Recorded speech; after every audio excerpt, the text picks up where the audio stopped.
All right. Well, let's bring on Taj then. Hey, Taj. Oh, hey, how's it going? You're You're muted, Taj. muted. Ah, crap, I'm muted. 1 second. Still muted. It's on the actual app that you're muted. Oh, an actual app. Okay. Like on the program we're using. How do I The do bottom, that? there's a little mic. Oh, I'm not seeing the entire Shift screen. A. That's it. Okay, Shift A. so sorry. All right, unmute. Can you guys hear me now? There you go. I had a it boy. I knew you'd goes. figure it out eventually. Yeah. All right, perfect. Hey, my name's Tajman John with the YouTube channel Bars and Joysticks. Pretty much I'm here on the side of democracy or anything that falls within democracy, such as American's democratic republic that we have. I believe that democracy is really cool. It gives people, it spreads out like the responsibility of power among all eligible citizens, and I think it's a great thing to have. It makes like better outcomes for nations. All right, so here's what we're going to do. Each person can give an opening statement, can be as little as 1 minute, no longer than 5, about the topic and your stance. After that, we will open up the floor. For those watching, if you have questions, tag Politically Provoked so we know you're talking to us and not the chat. We will get to the questions at the end. We have, you can do super chats with powerchat.live/politically provoked. It's on the top. And again, we will be doing the conspiracy theory hour after this. So that will be at 10 p.m. Eastern. So why don't we go into opening statements? Any preference on who goes first? No. No major preferences on mine. Loyalist, you want to go first then? No, I don't like going first. Okay, I can go first. I have nothing prepared. All right, so pretty much democracies are awesome. It allows the spread of power and equity among different nations. So it provides the most utilitarian benefit for us because it makes everyone's quality of life a little bit better versus having a monarchy. So with monarchy, the phrase absolute power corrupts absolutely is an absolutely true thing. Eventually, the power of a kingship or a monarchy, it will be corrupted, where there will be unequitable and unfavorable outcomes for people in the nations of which monarchies are the dominant power structure. I think that this is avoided with democracy because it gives people more of an opportunity to put into power and in this legislation like the things that make their lives better. Or at least improve their quality of life. And yeah, that's pretty much my go-to for democracy. All right, Loyalist. Are you okay with going second? Sure. Monarchy is just a general battle system. All democracy leads to is deflecting the blame back onto the people instead of whatever it belongs, which is at the heads of the leaders. You always have a elite ruling society, regardless if you're in democracy, libertarians, the libertarian side, or any society. There's always going to be people who hand down the political power, whether it be wealth, hereditary monarchy, and these people will always ensure that their kids keep the political power. They don't always keep the power, but democracy doesn't actually do the thing it claims to do, because when political parties start to form, you always get a party old guard in that political party.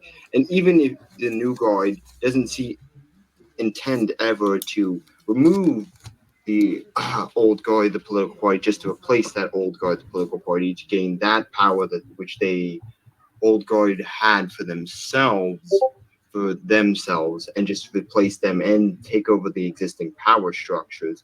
The concept that democracy ever gives power to the people instead of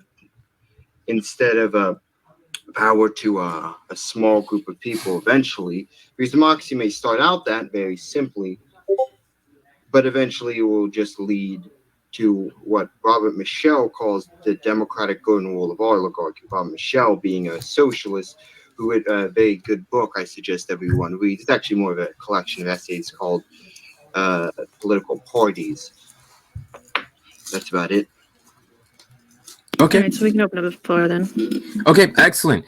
So I guess the first question I have for Loyalist is, Why monarchy? Is it for the consequences you believe, or do you think it's because it's some sort of like universal moral right that monarchies are just better of a system compared to democracies, or at least democratic republics? I mean, one, I do fully believe in the divine right of kings. Fully is a good, a very concrete law, but democracy is a sham. The U.S. democratic system has been a sham for a long time. I mean, they just deflect corruption back onto the people. Like a monarch who would be doing the current things Trudeau did to his people, that's actually a great example, would be called a tyrant, rightfully so. But Trudeau would just dress his tyranny up in fancy words like, oh, these people are terrorists, they're extremely dangerous to our democracy. That is basically where democracy ends up. It's just oligarchical rule of a small handful. And you can't target that handful because they're not actually elected officials. They just use elected officials as puppeteers. Sorry, as puppets. Sorry. Okay, I see what you're saying. So it's more of a consequential realm than what you speak of. Okay, well, for the Trudeau example, I'm gonna have to push back on that a little bit. All right, so I feel like a king couldn't do that compared to Trudeau, because like a king like has himself to please versus Trudeau having his voters to please. He has to please the most amount of voters, or else during the next election cycle, he's just simply not going to win if there's a better candidate out there that can garner more votes. That's not the case with a monarchy. Like you'd have to like assassinate the king or something if that were to happen. That's not the point. The point isn't that Trudeau is doing that. The point is that Trudeau, the claims of democracy is that there will be freedom, there'll be equality, but it's not true because we can demonstrate from Trudeau, we can demonstrate from Angela Merkel, and we can demonstrate from many other democratic regimes. The king holds responsibility to himself when that happens. He is responsible. He's not deflecting blame back onto the voters. And Trudeau didn't get the most votes in the last election. That's not how Canadian system works. He got a plurality of how the system works, and is I think Canada is a constitutional parliamentary democracy, and I like to say, and he didn't. And that's the whole thing, is that all you need is 51%, and somehow you have the right to rule over everyone else. Because you have to rule the other 49%. And if you see in democratic societies, they always say this person is the enemy and will claim to believe in the full will of humanity, the full will of this, so there's an enemy outside of that. The monarch just says, I'm in charge. Everything that happens is completely my fault, regardless of any other consequence. Everyone knows it's the monarch's fault the country is failing, instead of their fault for electing the idiot. Okay, so consequentially though, just like in the consequences of things that happen, if Trudeau does poorly, I think if I understand like what you're saying regarding like I don't know how Canadian elections work. If Trudeau does like super poorly, he's just gonna get replaced during the next election cycle, right? Is that not how it works in Canada? Honestly, I'm not that familiar with. I think so. Yeah, if his party loses majority. Yeah, so he has to please a large amount of people versus a king just having to please himself. Like That's not my point. Is that Trudeau is not really in charge. He doesn't really. I mean, he's in charge, but the people behind Trudeau, or the people really in power, the moneyed elite, his backers, the people backing his party apparatus, are the ones with real power. Like Trudeau has power, but again, most states, especially the United States, to pivot back to the United States, are ruled by lobbyists and special interest groups, and not by the people as they claim to be. Like I can't remember the last time anybody ever got anything they wanted from a politician. I mean, they have still not gotten universal health care. The vast majority of people want it in the U.S. We haven't gotten student loan forgiveness until these people campaign on these things, but they never happen. The only thing Trudeau campaigned on that he actually did was legalizing weed. He didn't reform the election system. Democrats and people running for office would just give a collection of lies that they feed to people, and then when they don't fulfill their promises, or they do the opposite and start abusing the citizens, and society starts breaking down, they go, It's the fucking people's fault for electing us, not their fault and the people behind them's fault and the oligarchical power structure behind them. Right, but I feel like whose fault it is isn't as important as the consequences of these things. I don't think if a king chooses not to have like things like loan forgiveness or not to have things like universal health care, isn't that just more money for the king? Isn't the king incentivized to not provide these things for his people as long as his people don't just like die in the streets like left and right like crazy? Plenty of monarchies did have universal health care, and one of some of the first countries that adopted, Germany, where the monarch held a large amount of power, had universal health care and workers' rights. This concept that monarchs aren't there to help and have the citizens be happy and prosperous is detrimental to the monarchy. A monarch derives his power from his people and the divine right of God. For example, a good example would be if a monarch's people are starving to death, then the people will rightfully blame the monarch. If the democracy people are starving to death, they're going to rightfully attempt to blame elected politicians. But the politicians would truly never be held accountable to anybody because, again, that's not who actually rules in democracies. Democracies always devolve into oligarchy. We can see this in the U.S. We can see this in Canada. We can see this in Germany. We can see this in everything. There's an oligarchical power structure now behind every democratically elected official. I can't see an oligarchy in the United States.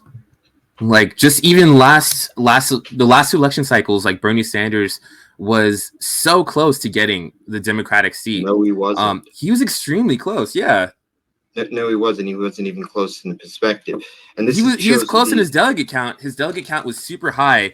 A few of his delegates, it's debated. Even Donald Trump agrees with me on this that Bernie Sanders could have gotten the Democratic primary seat if Elizabeth Warren stepped down sooner, and her delegates could have gone to Bernie. The thing is, a lot of people really liked Biden, and they really liked less progressive candidates than Bernie. To say that this is an oligarchical system that we're in right now in the United States, it just seems like something that like a Jimmy Dore fan would say because they're mad because their favorite person didn't get elected, but it's not really based. So it's not heavily based in reality or in truth. It's just people getting in their feelings, which I understand. Politics is about power, and sometimes when the power gets ripped out of your hands, how many news corporations are there that own the majority of the media?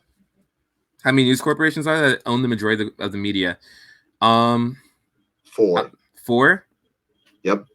Oh. If I bought one of those companies, all 4 of those companies, I would control the entirety of the U.S. electoral system. Okay. Can you? I don't know how important you find this, but can you name them real quick? Is it like ABC, Fox, MSNBC, or something like that? No, it's News Corp, Sinclair Media, Time Warner, and there's one other one that's slipping my mind. Do all these corporations tout the same messages for each podcast that they have? Pretty much. So yeah. Say if someone owns Fox News and someone else owns like say MSNBC, what it sounds like you're saying is that both of these companies would say the same general message. Is that what you're saying? Most of these companies are members of the Council on Foreign Relations, the World Economic Forum, and a bunch of other organizations such as that. Do a lot of these orgs? They have a large amount of influence. Okay. And as for the U.S. as an oligarchy, the reason Bernie Sanders didn't win the primary is because the Democratic Party apparatus doesn't want him to win the primary whatsoever. So they do everything in their power to obstruct his rise to getting the nomination. The GOP, funny enough, is actually more Democratic because they couldn't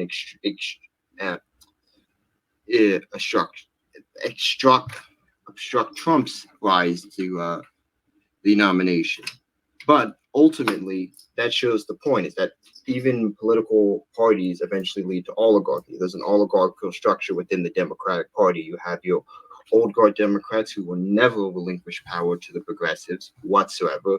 That's a pipe dream, just like it's a pipe dream that the old guard Republicans will ever relinquish power to the paleocons of the right-wing populace.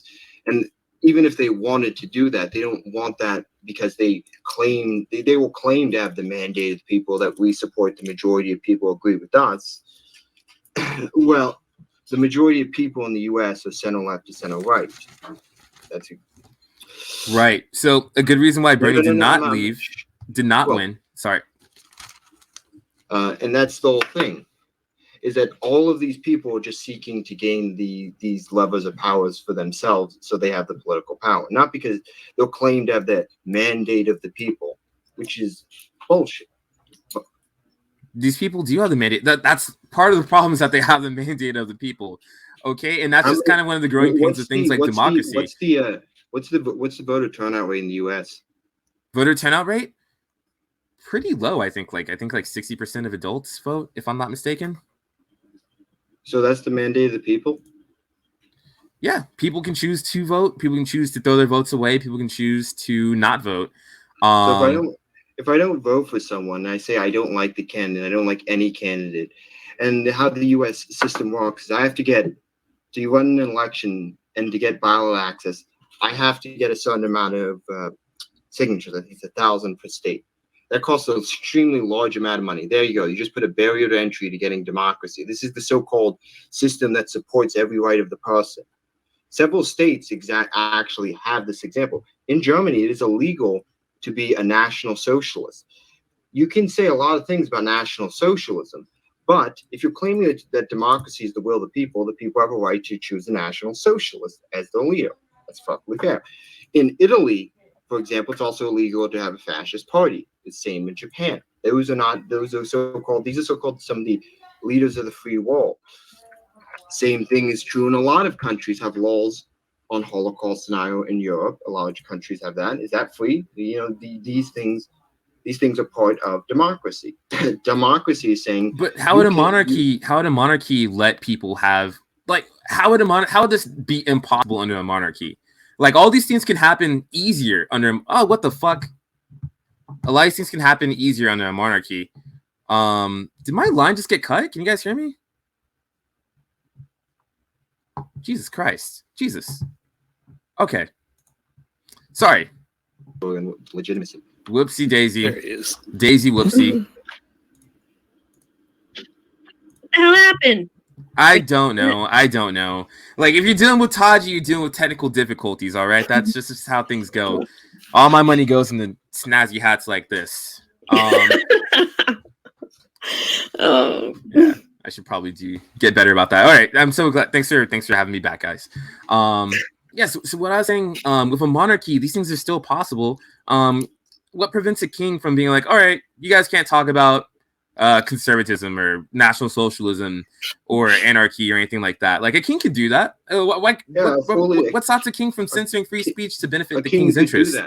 The claim of monarchists is that all law emanates from the king and not the people, and that the king has all divine right to pass laws he sees fit. He's not claiming that you will have freedom. We actually don't claim that you will have you will have the right to do this or you have the right to do that. These are the claims of democratic republics. These are the claims. I'm making the argument that these claims are false by the rules of democracy. The democratic countries that have most of these laws claim to support freedom, free dialogue, and all of this clearly say, no, you can't talk about these certain subjects.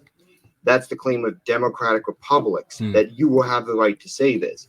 When the opposite is true historically, is that democratic republics and other philosophies that claim to support the most amount of equality are the most tyrannical. The Soviet Union, the United States with its war on dissent. Wait, so when you say the Soviet Union, do you mean people like Stalin? I'd say the entirety of the Soviet Union. The entire Soviet Union was always bullshit.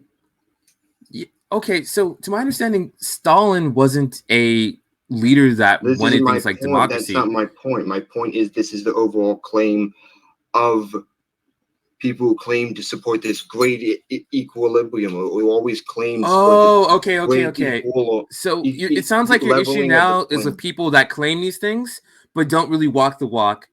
I'm trying to talk about the concepts in general. I'm not talking about the people, because you're right. Like, monarchy has shitty people. Democracies have very shitty people. Well, no, I'm not. Majority of monarchy. of democracy has shitty people. The point is that this ultimately is where democracy ends up. Absolute power doesn't corrupt absolutely. There's plenty of good examples of people who are extremely good leaders in the modern era who have absolute power. I would say that the vast majority of kings, or at least like the ones in known history and known Western history, which ones? Every King Henry, like who? What about the kings that like killed their wives because their wives wouldn't bear fucking sons? Like, sorry for cussing. Which ones? I'm about to say King Henry. Like, I'm about to say the second. I could be very wrong. You mean the guy? There have been kings that have done things like manipulate the papacy, and have led to things like big abuses, big religious abuses. There have been kings that have led to mass starvations with their people. Do you disagree with the statement at all? Like, do I have to name someone for it to be an untrue? For it to be a true statement? Claim which monarchs have led to mass starvations. The biggest famine. So you can either take that at its face value, or I can take 60 seconds to Google it. We're still gonna get to the same place. Want to just skip the 60 seconds? All right. So no, what I'm saying is what I'm saying is there kings. Hey guys, just try to like get your let Bars and Joysticks or Taj finish his point, Loyalist, and then you can kind of attack it and say why you think it's wrong. Yeah. So yeah, we've seen like starvations under monarchs. We have seen abuses in power under monarchs. Even I get the impression that when you say divine rights of kings, are using the Bible to justify that. Loyalist? I mean, no. Let me just say. Also, mass starvations under kings.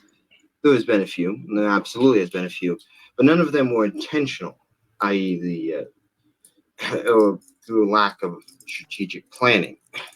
They're all due to natural disasters beyond their control. However, there's been mass starvations in plenty of things that have claimed to support democratic will, and mass killings in the majority of countries that support democratic will. The United States, for example, a country that prides itself on democracy, mass starved to death Iraq. They refused to sell them food because they had a disagreement with them.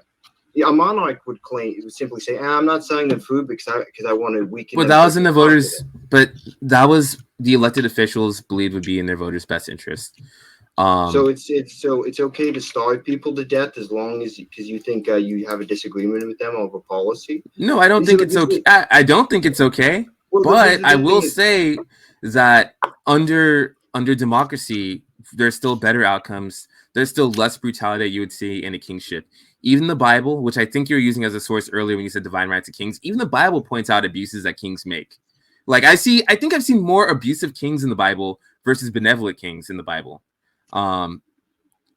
It's pretty much just like a long document with like many examples of kings fucking up. Like King David, like having his man killed just so he can bang his wife. Like, you don't think that was like an abuse of power? Like, dog, no, that's an example. There's this very simple example of how monarchies can like lead to like weird, messed up, like fucked up consequences.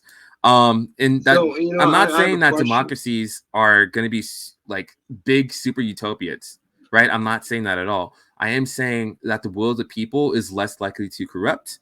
There's a lot more gridlock in getting things taken care of, because especially in America, there's a value in having things pass where it goes through the most checks through people. So people on the left check it a certain way, and if they pass it, and if the people on the right check it a certain way, and if they pass it, then it's the most equitable thing for both sides of the aisle, usually, or at least in theory. And in this great experiment called America, I think that is something that's important to note. Well, no. The thing that the U.S. supports the democratic will of the people is to give several great examples. The vast majority of people were against involvement in World War I and World War II. For example, the U.S. intentionally lied to the American people when the Lusitania was smuggling, I think, millions and millions of rounds of ammunition to lie to get themselves involved in the war. Why did we do that? Well, because all the American creditors gave Britain a large amount of money, and they came to the president and said, look, Britain owes us, and the British nation owes us a lot of money. Get us involved in the war. You know what Woodrow Wilson said? People don't want it. I'm not going to. But you know what they said? Hey, this Lusitania thing, we can use this as a justification for the United States entering in a war, even though the people are against it. Let's lie. And they did. And that's it. And that war killed, what was our casualties? About 100,000 Americans for no reason. You know, we promised the soldiers, we promised them bonuses in it after they got home. They never got the bonuses. That's a lie perpetrated by democracy. No one was given a democratic choice to go to war. The politicians lied. The oligarchs plotted behind the scenes and perpetuated the bloodiest war in human civilization. Then Woodrow Wilson completely destabilized Europe by saying, "Oh, we need democracies. Let's abolish all of these centers of powers that are perfectly functional: the Austro-Hungarian Empire and most of the kingdoms of Europe." Secondly, all of these lead directly to the Second World War, which killed an additional 60 million people. These are all the results of democracy, and it's ultimately where it leads to, which is an oligarchical, invisible power structure. Monarchy doesn't have an invisible power structure. Monarchy, the power structure is the nobility and it's the king. Those are the people who are ultimately responsible. So when you say, hey, we just lost this war, who's responsible? The king is responsible. The Democrat would say, well, no, we lost this war. It's your fault. Your fault we lost. It's not my fault. Because why wouldn't a king do that? Why can't a king be like, hey, I wasn't in the army. Like you guys fucked it up. You guys the point isn't that lost us the war. Isn't in the army. The point is that the king is the power structure. The power structure is visible. The elites are perfectly visible, and that you can attack the actual visible elites instead of the people behind the democratically elected officials, i.e., the people who wanted the U.S. to get involved in World War I, the creditors, the big business interests who wanted the U.S. to get involved in World War I because they lent in a large amount of money. Okay, so I think you mentioned World War II as well. And if I remember my history classes correctly, I believe the United States didn't really give too much of a damn about World War II until a certain event happened and made Americans really keen to join in on World War II. Have you heard of something called Pearl Harbor by chance? I think you're missing the point. Is that the resulting destabilization? But you made it sound like by earlier, the end of World War Earlier, you made it sound like Americans were tricked into joining the world wars. They were tricked. I'm giving as an example in World War II. In World War II, we did not join in. We did not join in on World War II until Pearl Harbor made America's most popular president.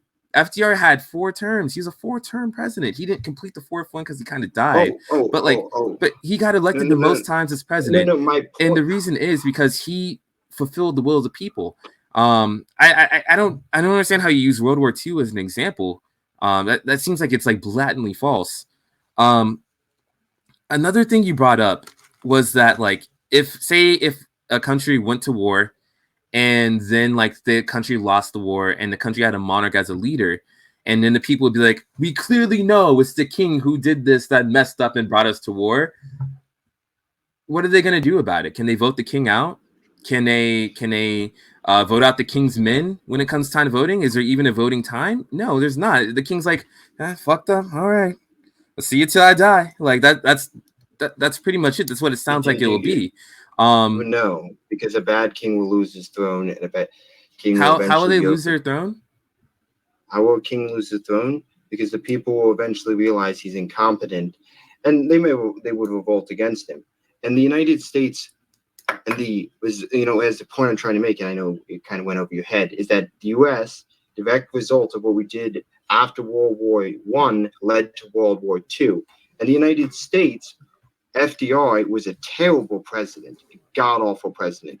The man took dictator, was basically a dictator in everything but name. He violently used the Justice Department.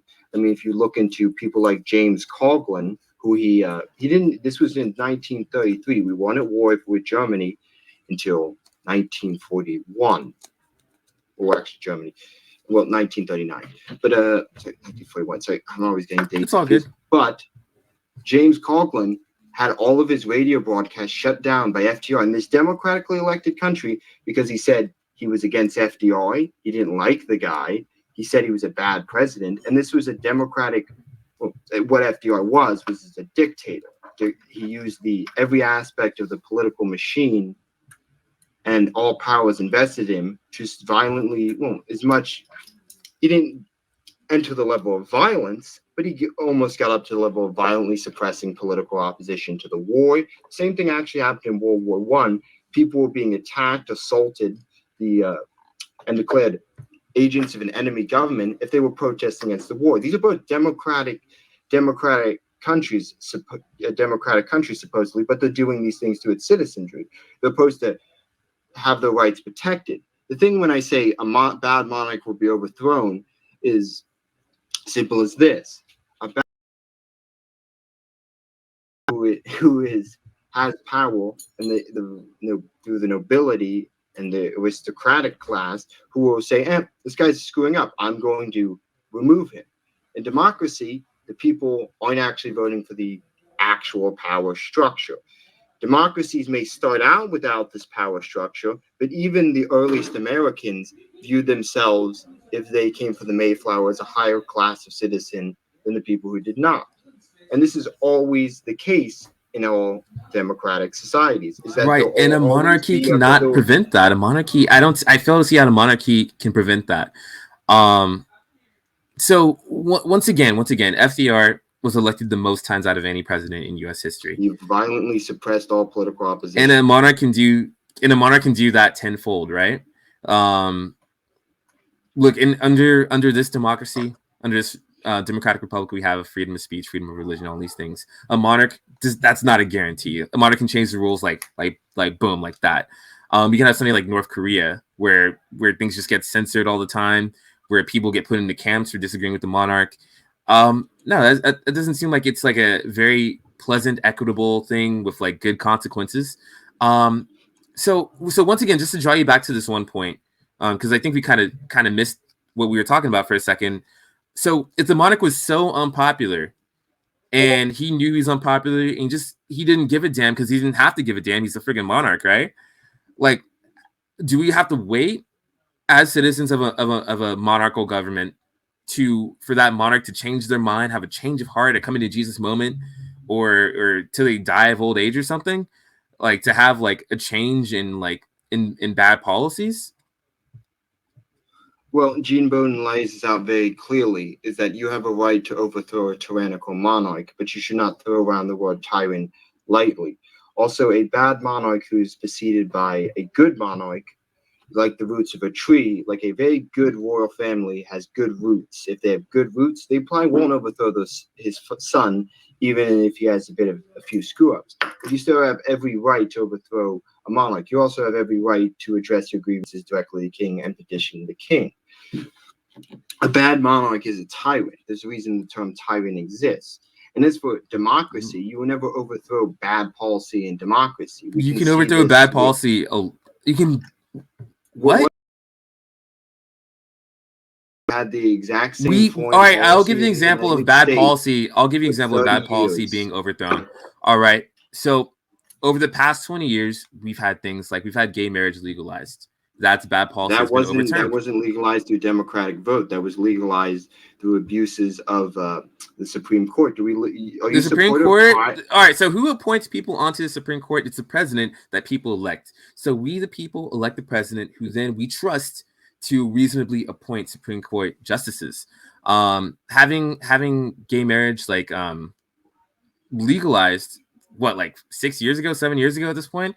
Like that's a great thing that is overturned. Marijuana legalization. We're seeing more and more and more states and counties and municipalities legalize marijuana for medical and recreational use. That wasn't done through a monarchy. That's what the voters wanted. That's the will of the people.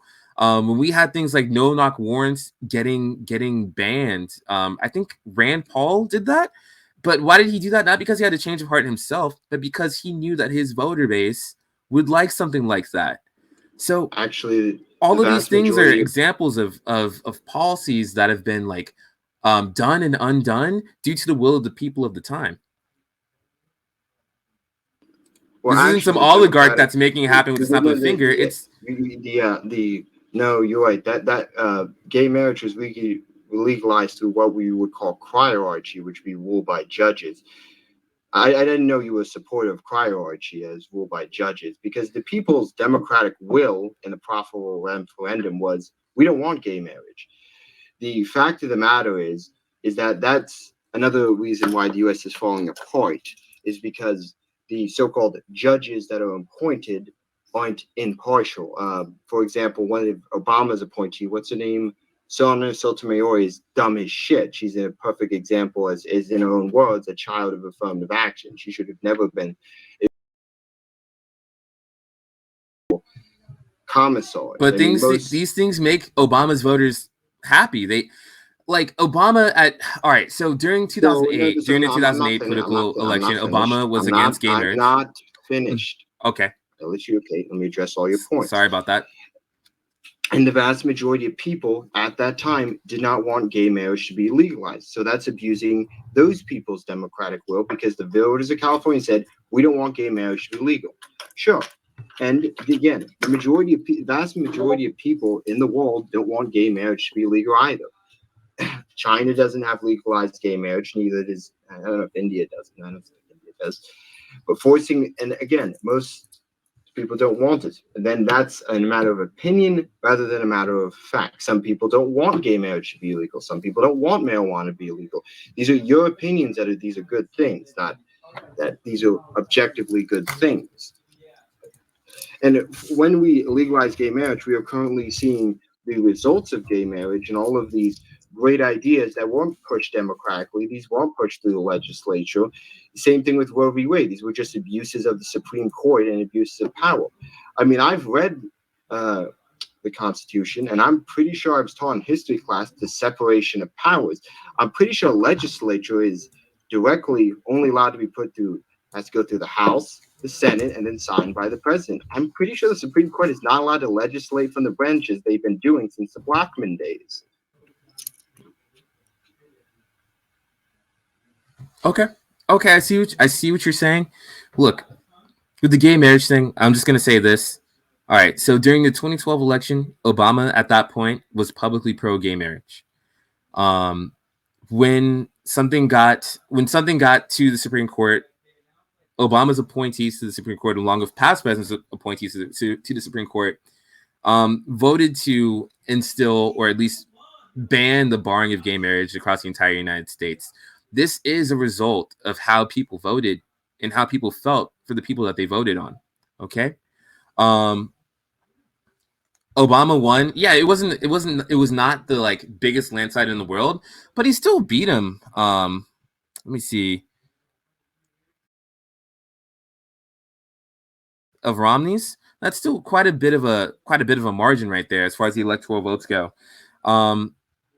That's a result of democracy.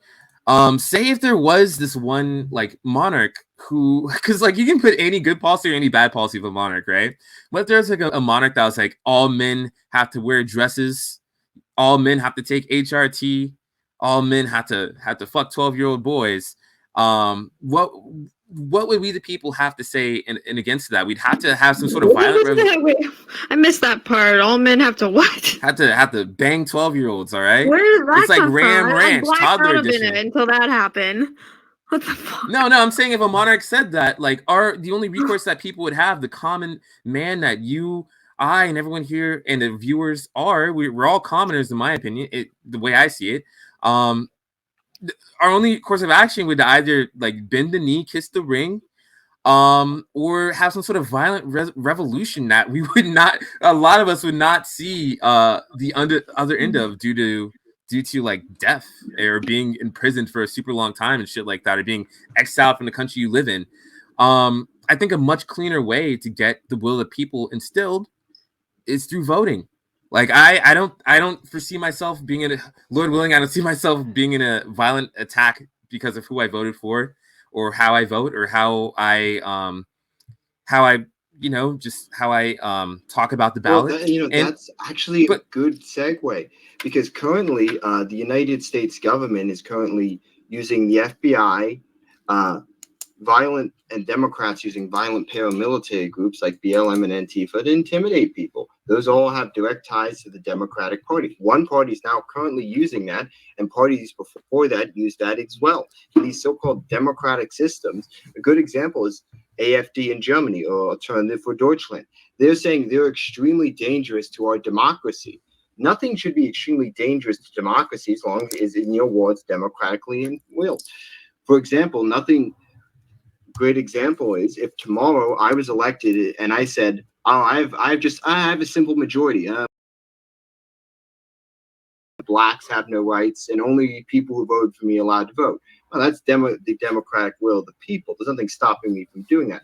The point is, like, the only recourse is to overthrow the monarch is a bad historical example because a lot of bad monarchs are usually taken behind the woodshed by the precise to say by the advisors or the aristocracy. That's what the defense against the monarchy is: the aristocracy and the people. You rally the people to remove the bad monarch, but you don't say we should install democracy. A good example of like when people install democracies and they're saying we will abolish all we will make everyone equal and all that, and everyone is going to have great lives, is the French Revolution. That is the first instances where we see the true face of liberalism, not really liberalism, but the true face of where democracy leads, which is tyranny of people just declaring more and more things enemies of democracy.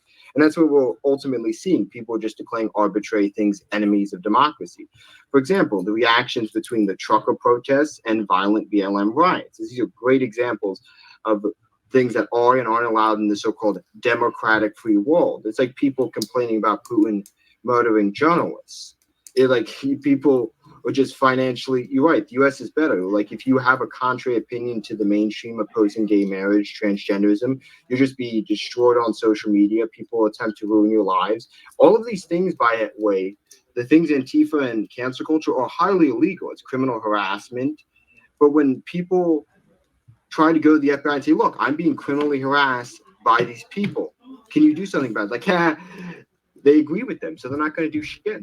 Like people like Antifa, every single one of them should not exist in a democratic society. The same thing could be said about people like National Socialists, but I don't see anybody saying that. Like people would say, oh no, these people are great people, BLM or civil rights advocates, when they're really just violent thugs.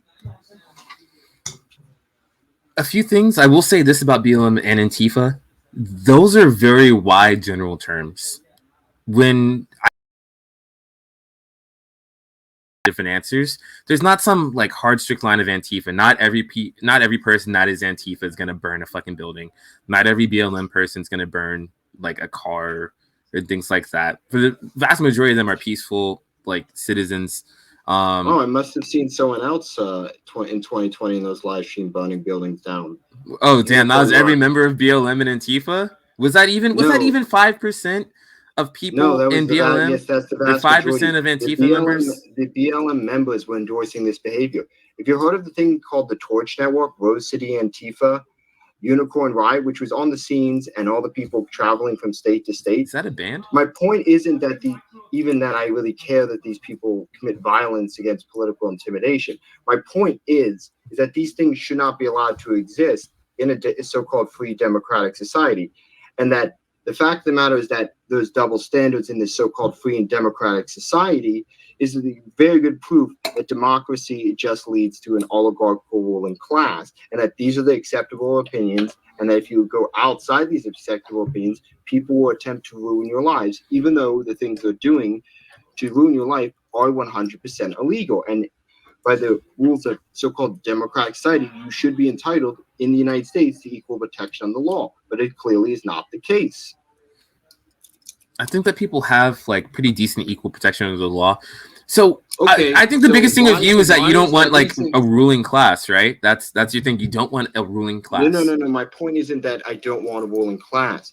Is that when you have a monarchy, you have a visible ruling class. Like these are the people responsible, and they're responsible for the screw-ups of themselves and of their policies.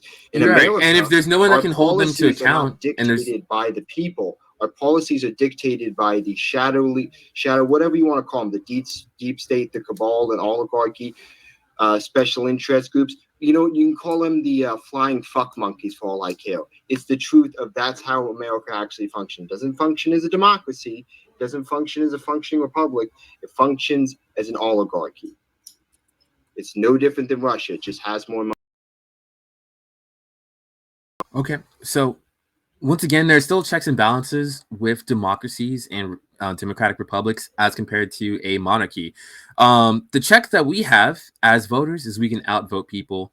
We can lobby against people. We can call and email blast people to kingdom come to get our will be done. You know, in a monarchy, it's just not a viable thing to like have any sort of check besides like some sort of violent coup, which almost certainly will fail and fall flat on its fucking ass. It might have been a possibility to do things like that with a horrible tyrannical monarch back in the days of swords and shields and things like that. But in today, when we have drones and when we have sonic weapons and when we have like tactical nukes and things like that, What is I cannot. Afghanistan for $200? You know what the Taliban had? Rusty RPGs, Cold War era weaponry, and they kicked the most powerful military. So the goal, all right. So the goals are different in Afghanistan. You're just trying to kill like indiscriminately different American soldiers. There's no singular point of interest. If there was a person of interest, then like I don't think that person would have too much of a struggle in a place like Afghanistan, or especially let's make it more realistic in the United States. Say in order to take down the monarch of America, you'd have to go to like the Capitol building or to the White House or someplace like that. There's so many different ways. There's so many different points of failure in the strategy of removing a monarch. And there's so many ways where someone can like fall, someone could die, lose limbs, get put inside of like black sites or made an example of on TV. You're right. Of a That monarch. happens currently The in this sky's the so-called limit, you know? Democratic Republic. So we're going to be wrapping up the debate portion in a couple minutes, you guys. Okay, I'm just going to make my final point that we can go to closed statement. The whole thing is a monarch, when you start doing these things and you start nuking your own citizenry, you can still fully overthrow the American government. And yes, it's fully legal to say that you're allowed to advocate overthrowing the American government. It's legal. You're just not allowed to plan it. That's been to the Supreme Court. It's fully legal to talk about that theoretical way. But the other thing is, it's not impossible to overthrow the American government. But as soon as you start nuking your own citizens, bombing your own citizens, you've already lost legitimacy to rule. You've completely lost all your legitimate right to rule. The reason we failed in Afghanistan is not because we had better bombs. Because the Taliban and the people had more legitimate right to rule than the puppet government of the United States. It's not impossible to overthrow any system. No system is invincible. A system or a king or anybody who thinks they're invincible and that because of their technology, because of their army, they are vulnerable are fools. Just like a monarch who thinks he's above the laws of God and nature is also a fool. We can go to closing statements if you'd like. Yeah, go ahead. Do you want to do closing statements? You can, or we can do it. Justin, do you have questions? How much longer do you want to go? Just so I know, like, not much longer because I wouldn't mind having a little bit of a break in between this and your guys' conspiracy hour thing. Yeah, I can ask each of you guys a question. So Taj, would you acknowledge that like corporate interest groups and lobbyists, they kind of like have a stranglehold, and do you see that as being detrimental to democracy? Do you think democracy can continue the way it's going? I'm not even sure about a stranglehold. I've seen corporations fall flat in their ass a lot. For example, who's the guy? Michael Bloomberg. He spent so much fucking money during the 2020 election. He still lost. He was mad unpopular. He got like 16% of delegates. Another example would be Nina Turner. I think she outspent her opponent, but she lost too. So money doesn't equal it. Money helps, right? It definitely like greases the wheels a little bit to get the car rolling or whatever the term is. But it's not it's not absolute power in our system. There are certain things that people still will vote for as long as they perceive it to be in their best interest. And those are just like two examples. I'm sure we can find more, and I'm sure there will be more down the line and in the future. So, like just for example, like we'll say like Big Pharma, right? They have a lot of lobbyists that work in DC. Marijuana has about 60 to 70% support, depending on the poll, for full legalization. But because Big Pharma has lobby groups in Washington, they don't want marijuana to be legal until they figure out a way that they can monetize it. We don't see any legislation taking place. That should have been like one of the first things that happened when Biden took office, but it didn't. Yeah, I do have questions about that. I would have to look into it more because you could be right about that, where it's like Big Pharma really is the sole manipulator of that. I'm really not confident that it is. I'd have to look into it more. I'm open to having my mind changed on that. Okay, we can talk about it. And then my question for the Loyalist. So with a monarchy, if you have a tyrant, I know that we've talked about this before. You said the people overthrow the king, but the king will have the monopoly on power and violence. So say you have a tyrant, how would the people be able to overthrow the king when the king owns the military? The king has, and you got to think in today's terms, not in like 16, 17, 1800 terms. Mm-hmm. We're talking jets, tanks. We're talking like some heavy machinery and weaponry that the king would be able to have a monopoly on. Well, the king is So sorry. a good example. I like to say is that the king is the people, and the people are the king. He does have the divine right to rule, and it's not that saying questioning him is against the will of God. A great example of a bad mom. Sorry, never mind. I'm not going to use an example. But the thing is, even in the 1700s, a better example is because in the 1700s, and especially during the feudal era, monarchs were overthrown, and they had more support from the military. It's actually easier now to overthrow the monarch because the ability to kill someone is put in the weakest hands of the citizen. A rifle is more of an equalizer than a sword will ever be. You need to know what you're doing to use a sword or pike effectively. Any idiot can kill someone with a gun. So it'd actually be easier than ever.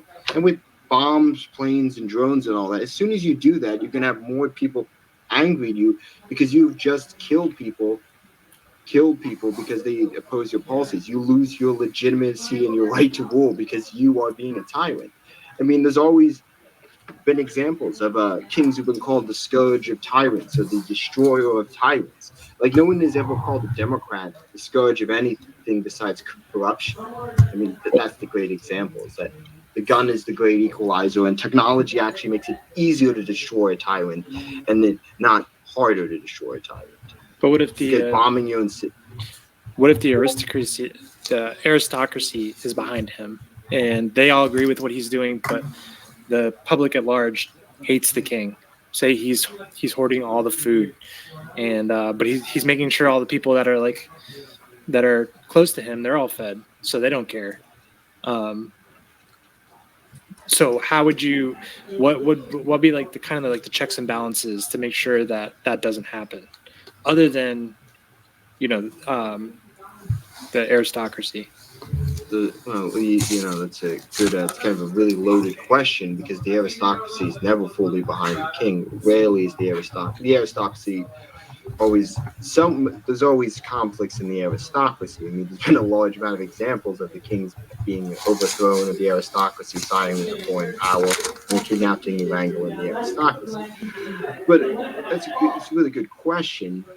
It's a bit loaded, but it's a good question. Wouldn't that devolve into an oligarchy? Is that a king who starves his people, and because a king's power is directly resulted from the people and the income he instills on his people, that would be bad policy. And one, he would again, as soon as he started, people started protesting about food and protesting about oil. The Bolsheviks used this to great effect to delegitimize Nicholas II, and Nicholas II overreacted and shot at them, and they gained legitimacy to remove Nicholas II. It was actually to install a republic, but the Bolsheviks then overthrew that. That was actually one of the shortest republics in the world. But yeah, like shooting your own citizenry. I mean, I think that goes for any political system, and like violently suppressing your citizenry never gives you good outcomes and always destroys your legitimacy to rule, regardless of your political system, applied to anything. And that's about it. I'm done with my questions. Thanks, guys. Great. All right, so you guys can do closing statements and final thoughts if you want. Since Taj went first, the Loyalist, you want to go first now? I'm just gonna say, I think this was, Taj. I actually, I once called you a chicken nuggets screwed, but this has actually probably been the most productive debate I've ever had. Like, there was no like name calling, there was no like shouting. I think this was a great debate. I think this is how debate should be structured. People talking about their points, not like screaming over each other. This wasn't blood sports. This is how I actually like debating, is actually discussing points, making counterpoints. And I think was a great debate. And I'm just going to say, I think Todd made some fair points. I think my points were good as well. And I think people watching this, I hope they enjoyed this and came off with a better perspective. Right, That's good. That's good. Yes, I want to thank everybody here for having me. Yeah, I am quite a democracy enjoyer. But you know what? I can always hear pain points of what people don't like about things like democratic republics. And so I appreciate hearing these pain points. Hopefully I can find and look at ways to address them down the line. But yeah, it was a great convo. I'm a little bit different in one-on-ones versus on panels because I'm just a drunken No, we're douchebag. serious. I'm a little d-bag on the fucking panels. I know, but it's fun. Yeah, I like you on the panels. It's always a good time. Thank you. Yeah. I don't even remember getting off. I think I blacked out at some point. But that's not here. Yeah, I don't even know what like all of a sudden you guys all came at one time. Like you started. Did you guys like get like some kind of signal? That because I think I messaged you to come on, and all of a sudden all of you guys came at the same time. Oh, I was on stream with Stardust. We were just hanging out with Mind Waves. And you say you guys all came at the same time. Yeah. I think she had to delete the stream. I think I said something. I don't know what I said, but I'm pretty she sure wasn't streaming when she came on. She was streaming on YouTube. After Chaos Cast, she'll give the winner all of her people. You know how you dump off your viewers to a different streamer. Oh yeah. So she did that to CTV, and we are just like chopping it up, talking about different things. Yeah, he came on too. Yeah. Oh, what? He's a funny guy. Funny. Yeah, we're gonna grab burgers soon, me and him. Yeah, we live pretty close to each other apparently. But yeah, it was a great time being here.